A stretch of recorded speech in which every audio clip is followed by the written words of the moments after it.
Plastic ও মেলামাইনের দাপটে হারিয়ে যাচ্ছে প্রাকৃতিক ও পরিবেশ বান্ধব বাঁশ বেত পণ্য। কিন্তু চট্টগ্রামের মিরসরাইয়ে কয়েকশো নারী এই ঐতিহ্যবাহী শিল্পে কাজ করে নিজেদের স্বাবলম্বী করেছেন। আর সরকারি সহায়তা পেলে এই কুটির শিল্প আবারও ঘুরে দাঁড়াতে পারে বলে মনে করেন সংশ্লিষ্টরা। যুব উন্নয়ন অধিদপ্তর বলছে, প্রশিক্ষণ সহ ঋণ সুবিধা দিয়ে বাঁশ ও বেত পণ্যকে বাঁচিয়ে রাখতে কাজ করছে সরকার। চট্টগ্রামের মিরসরাই থেকে রাজীব মজুমদারের তথ্য চিত্রে ডেস্ক রিপোর্ট। চট্টগ্রামের মিরসরাইয়ের বিভিন্ন গ্রামের ১০০-র বেশি নারী গৃহস্থালী কাজের ফাঁকে বাঁশ ও বেত দিয়ে তৈরি করছেন খাঁচা, ঝুড়ি, মোড়া, চালুন, মাছ ধরার চাই সহ হরেক রকম সামগ্রী। এসব পণ্য বিক্রি করেই তারা হয়েছেন স্বাবলম্বী।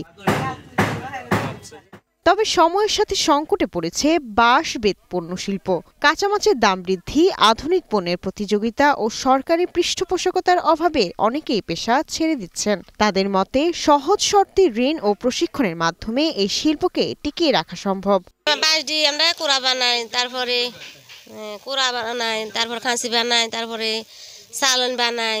যদি আমরা কোনো ঋণ পাই, এই সহযোগিতা করলে বাঁশ বেতের শিল্পকে আমরা বাঁচিয়ে রাখতে পারবো। বাসালাই টাসালাই বানাইতে পারে না, টিয়ালাই কেউ বানাইয়া নাই, কেউ বানাইয়া আছে টিয়া নাই। এখন এই জিনিসগুলো পর্যাপ্ত চাহিদা বাজার আছে, কিন্তু চাহিদা থাকা সত্ত্বেও আমাদের জিনিসগুলো পর্যাপ্ত পরিমাণে না তৈরি করার কারণে জিনিসটা আমাদের বাজার সবসময় শর্ট থাকে।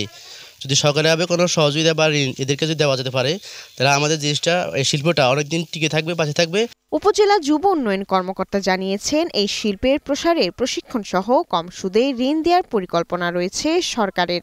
প্রকল্প সম্প্রসারণ করতে পারে সেক্ষেত্রে আমাদের যে আর্থিক সহায়তা যেটি দেওয়ার কথা বিষয়টা রয়েছে, ঋণ যেটি রয়েছে সেটা আমরা দিয়ে তাদেরকে আমরা সমৃদ্ধি করতে পারবো। শুধু সেটি নয়, তারা যাতে একদম হারিয়ে না যায়, আমি তাদেরকে সবাইকে সংগ্রহ করে আমি এটা সংকট সৃষ্টি করতে যাচ্ছি, তাহলে যেটি হবে তারা হারিয়ে যাবে না।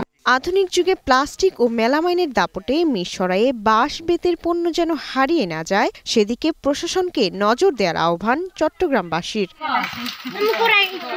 Global television news desk.